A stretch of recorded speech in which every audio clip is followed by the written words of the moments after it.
শুধুমাত্র দুধ আর চিনি দিয়ে তৈরি করব এই মজাদার তুলতুলে নরম দুধের মালাই সন্দেশ বা দুধের বরফি।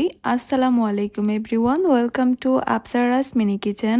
দুধের এই মালাই সন্দেশগুলো খেতে এত বেশি টেস্টি আর তৈরি করা এত বেশি সহজ।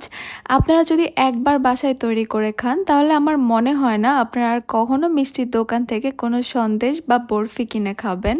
আজকের এই মালাই সন্দেশগুলো তৈরি করার জন্য আমি একটা প্যানে নিয়ে নিচ্ছি 1 লিটার ফুল ক্রিম লিকুইড দুধ। ফুল ক্রিম দুধ মানে ফুল ফ্যাট যুক্ত দুধ, মানে যে দুধটা আগে থেকে জাল করে কোনো রকমের মালাই বা সর তুলে নেওয়া হয়নি। এবার চুলার হিটটাকে হাই মিডিয়ামের মাঝামাঝি রেখে অনবরত নেড়ে চেড়ে এই দুধটাকে আমি জাল করে নিব বলক আসা পর্যন্ত। খুব বেশি সময় ধরে জাল করে এই দুধটাকে ঘন করা যাবে না, শুধুমাত্র একটা বলক চলে আসলেই আমি চুলাটাকে বন্ধ করে দিব। এবার এখানে হাফ কাপ পানির সঙ্গে আমি 2 টেবিল চামচ হোয়াইট ভিনেগার বা সাদা সিরকা মিশিয়ে নিয়েছি। এবার এই মিশ্রণটাকে আমি অল্প অল্প করে এখানে দিব আর আলতো হাতে নাড়তে থাকবো। ছানাটা আলাদা হয়ে পানির কালারটা স্বচ্ছ হয়ে যাওয়া পর্যন্ত এই মিশ্রণটা অল্প অল্প করে মিশাতে হবে আর আলতো হাতে নাড়তে থাকতে হবে। যখন দেখতে পারবেন পানিটা কিছুটা সবুজ হয়ে এসেছে আর ছানাটা জড়ো হয়ে এসেছে, তখনই কিন্তু এই মিশ্রণটা দেওয়া অফ করতে হবে আর চুলা থেকে সঙ্গে সঙ্গে এই ছানাটাকে নামিয়ে নিতে হবে। আমি একটা স্ট্রেনারের উপরে একটা পাতলা সুতি কাপড় নিয়ে নিয়েছি, এর উপরে আমি ছানাগুলোকে দিয়ে দিব, পানিটাকে ঝরিয়ে নিব। গরম পানিটা ঝরে যাওয়ার পর সঙ্গে সঙ্গে এখানে দিয়ে দিতে হবে ঠান্ডা পানি। এক হাতে ঠান্ডা পানি দিব আর অন্য হাতে নাড়তে থাকবো, এতে করে যে ভিনেগারটা দিয়েছিলাম সেটার আর কোনো স্মেল থাকবে না এই ছানার মধ্যে। ছানাগুলোকে ঠান্ডা পানি দিয়ে ভালোভাবে ধুয়ে নেওয়ার পর এবার এক্সট্রা যে পানিগুলো থাকবে সেগুলো একটু চিপে ফেলে দিতে হবে। এবার আপনারা চাইলে এগুলোকে একটা জায়গায় ঝুলিয়ে রেখে দিতে পারেন এক্সট্রা পানিটা ঝরে যাওয়ার জন্য। আমি এইভাবে স্ট্রেনারের উপরে রেখে দিব আধা ঘন্টার জন্য।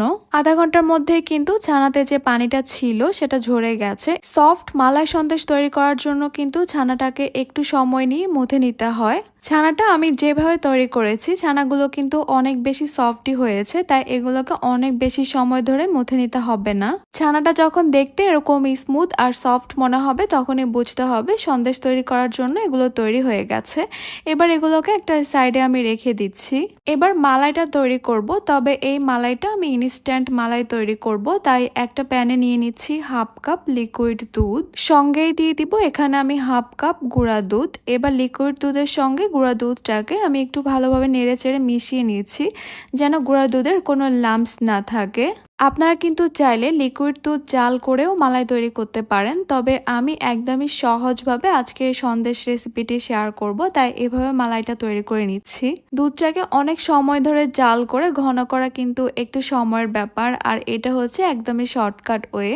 এবার আমি এখানে দিয়ে দিচ্ছি 1/3 কাপ চিনি। 1/3 কাপ চিনিতে খুব একটা বেশি মিষ্টি হবে না, তবে মিষ্টির পরিমাণটা আপনারা আপনাদের টেস্ট অনুযায়ী বাড়িয়ে কমিয়ে অ্যাডজাস্ট করতে পারবেন। চুলা হিটটা একদম লোতে রেখে অনবরত নেড়ে চেড়ে চিনিটা গলে যাওয়া পর্যন্ত জাল করে নিতে হবে। চিনিটা গলে যাওয়ার পর কিন্তু মালাইয়ের কালারটা একটু চেঞ্জ হয়ে যাবে, তখন বুঝতে হবে যে চিনিটা সম্পূর্ণভাবে গলে গেছে। ঠিক এই অবস্থায় আমি ছানাটা এখানে দিয়ে দিব। এরপর ছানাটাকে মালাইয়ের সঙ্গে খুব ভালোভাবে মিশিয়ে নিব। চুলার হিটটা একদমই বাড়ানো যাবে না, লোতেই রাখতে হবে, তা না হলে যে কোনো সময় কিন্তু প্যানের মধ্যে লেগে যেতে পারে। এইভাবেই অনবরত নেড়ে চেড়ে ছানা আর মালাইটাকে একসঙ্গে মিশিয়ে নিতে হবে। এরপর আরও কিছুক্ষণ জাল করে এগুলোকে একটু শুকিয়ে নিতে হবে। যখন দেখতে পারবেন যে ছানার এই মিশ্রণটা প্যানের গা ছেড়ে আসছে, তখন বুঝতে হবে যে সন্দেশ তৈরি করার জন্য এই মিশ্রণটা এখন একদম ভালোভাবে তৈরি হয়ে গেছে। নামানোর ঠিক আগে আপনারা যদি চান ফ্লেভারের জন্য এখানে সামান্য এলাচ গুঁড়া দিতে পারেন, তবে আমি এখানে কোনো রকমের ফ্লেভার পছন্দ করি না, তাই আমি দিচ্ছি না। সন্দেশের এই মিশ্রণটাকে আমি এখন চুলা থেকে নামিয়ে নিব আর একটা স্কোয়ার শেপের মোল্ডের মধ্যে আমি এগুলোকে সেট করে নিব। আমি একটা বেকিং পেপার সেট করে নিয়েছিলাম মোল্ডের মধ্যে, আপনারা যে কোনো মোল্ডের মধ্যে এগুলো সেট করতে পারবেন। বেকিং পেপারটা সেট করে দিলে সন্দেশগুলো তুলতে একটু সুবিধা হবে, তবে না দিলেও কোনো সমস্যা নেই। সন্দেশের উপরের দিকটা আমি একটা স্প্যাচুলার দিয়ে একটু সমান করে দিচ্ছি।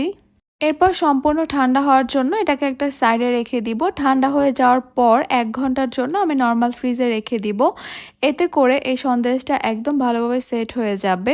1 ঘন্টা পর আমি ফ্রিজ থেকে সন্দেশটাকে বের করে নিয়েছি আর দেখতেই পাচ্ছেন মাশাআল্লাহ সন্দেশটা কিন্তু খুব সুন্দরভাবে সেট হয়েছে। এরপর আমি আমার পছন্দ মতো সন্দেশগুলোকে স্কোয়ার শেপ করে কেটে নিচ্ছি, আপনারা আপনাদের পছন্দ মতো কেটে নেবেন।